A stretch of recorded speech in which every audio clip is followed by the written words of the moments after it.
Hi, it's Debbie, and I'm back again to talk about the doctor hygiene exam. I wrote 2 days about this during your 30-day dental hygiene profits program, but I wanted to kind of take a recap of this with you because many times when I'm in an office consulting with the team, doctor will call me aside and say that he or she is not satisfied with how the hygienist is reporting her or his findings to doctor. So I wanted to kind of recap this so that if maybe that's you, you have some little tips from me.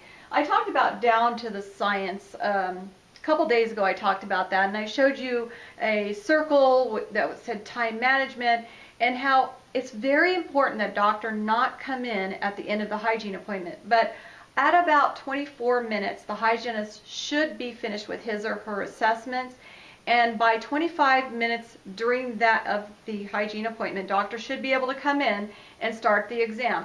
And in order for that to happen, the hygienist needs to have done all of the assessments and then do an initial case acceptance.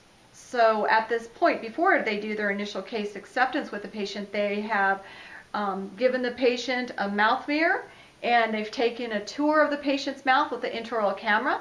The patient may have seen bleeding, maybe they saw a lot of plaque or calculus, maybe they saw some open spaces where they had some extractions or teeth missing.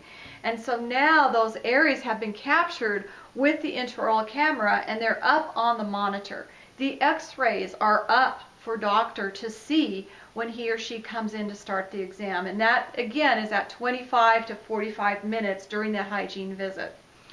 So when you're talking with your patient, especially when doctor's in the room and you have the doctor on one side, the patient in the middle, and the hygienist on the other side, you might have seen some pictures that I showed you where we had one picture where the hygienist, and I know I was guilty of this when I took that picture and saw how that looks with the hygienist but in the patient's face. The patient's hearing the doctor and the hygienist dialogue but can't see the hygienist. So it's really important that you have a triangle, and I showed you how that should look with the hygienist here, doctor here, and the patient in the middle. So patient's not looking around wondering who's talking, who's saying what.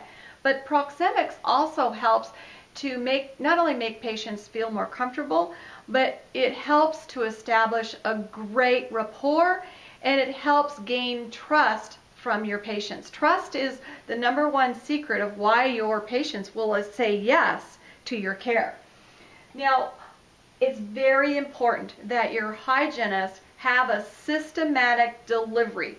So doctor can come in, say a quick hello, small chit chat, no more than 2 minutes.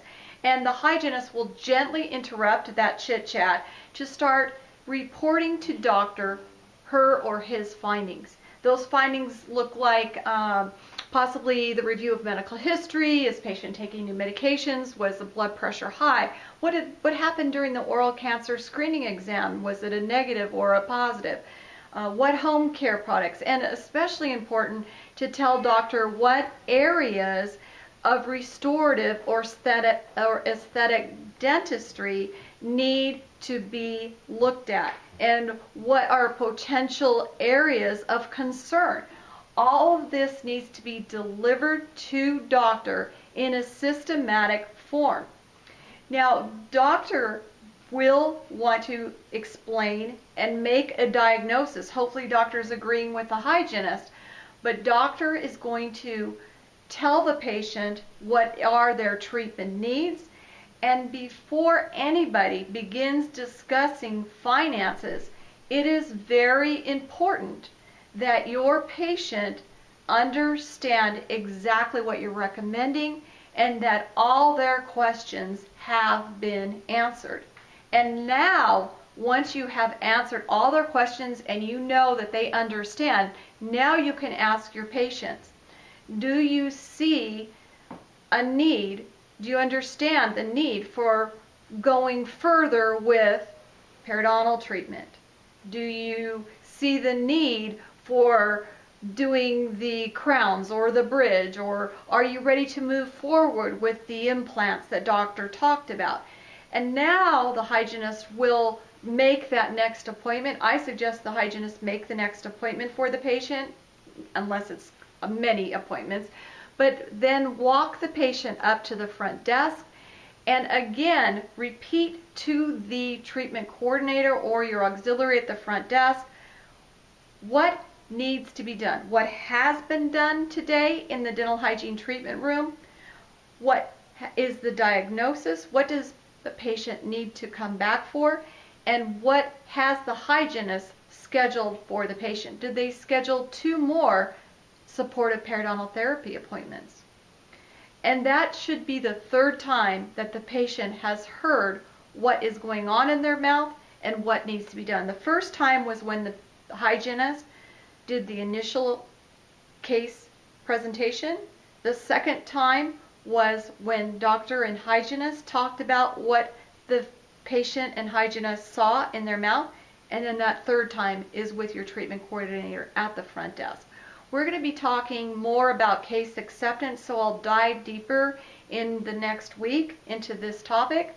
For now, I want to tell you that I'm really diving deep into the treatment planning and the doctor hygiene exam, because I believe that if you can start to go deeper and utilize some of this information that I've given you, you will begin to move through your pie chart. If you're in pie chart 2 or 3 in the very beginning, you're going to be a lot closer to pie chart 4 sooner than later. Many offices take 6 months to move over to pie chart 4.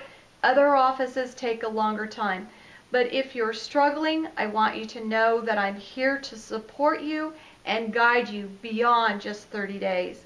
I want to wish you a great week, and I will be back next to talk to you about case presentation.